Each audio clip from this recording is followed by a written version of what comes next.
Captured by Hamas, kidnapped by a Maddie McCann's abductor, tied to a cactus. What has been surprising about Jay Slater's disappearance is the lack of empathy from a vast number of social media users, with tons of wacky conspiracy theories and jokes being plastered across TikTok, Facebook, and Instagram. Stay tuned as I share some of these posts towards the end of the video. Helicopters, rescue dogs, and drones have been used during the hunt for 19-year-old Jay Slater, who was last heard from when he called his friend Lucy Law on Monday morning, June 17th, in Tenerife. Jay from Oswaldtwistle disappeared after an attempt to walk back to his accommodation after missing a bus. His phone's last live location was rural Tenerife Park, the hilly nature reserve where a search operation has intensified today. Movements after around 8:30 a.m. on Monday remain a mystery, however, and Jay's mother, Debbie Duncan, yesterday described searching for her son was an absolute living nightmare. She flew out to Tenerife on Tuesday with her eldest son. Speaking to the media, Ms. Duncan said, "He's the life and soul, he's a beautiful boy." It has become an ongoing mystery that has gripped the internet. Theories and speculations ran wild online, with social media users trying to piece together what might have happened. It was abuzz with discussions, and amateur sleuths took to forums to share their thoughts. As the desperate search looks set to continue into nearly a week, Matrixville recaps the full timeline of Jay's disappearance and highlights the verified information.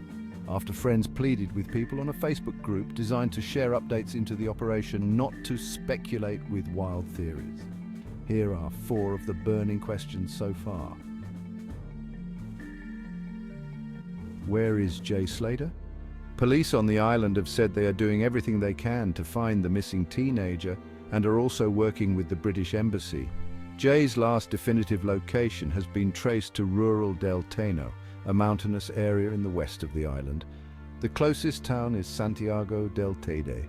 He'd been staying on the south of the island in an apartment with friends, with friend Lucy saying he was attempting to make the 11-hour hike back on foot.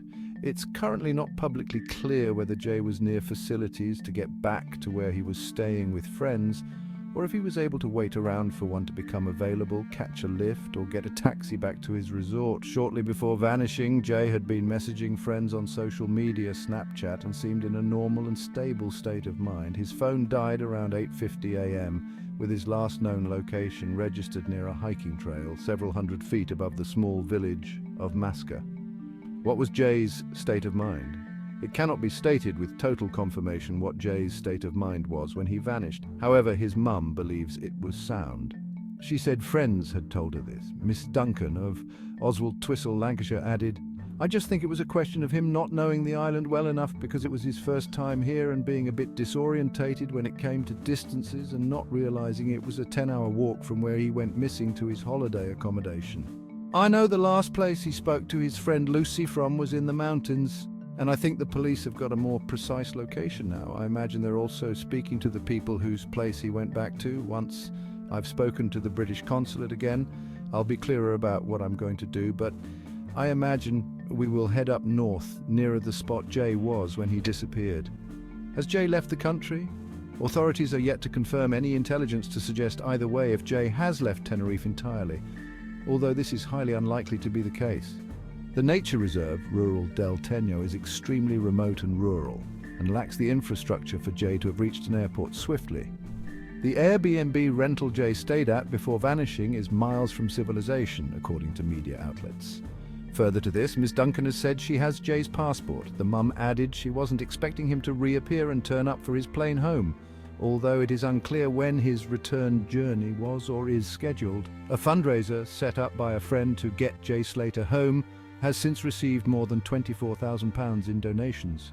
A Foreign, Commonwealth and Development Office spokesman said, "We are supporting the family of a British man who has been reported missing in Spain and are in contact with the local authorities." What do you think has happened to Jay Slater? Let me know in the comments and don't forget to subscribe.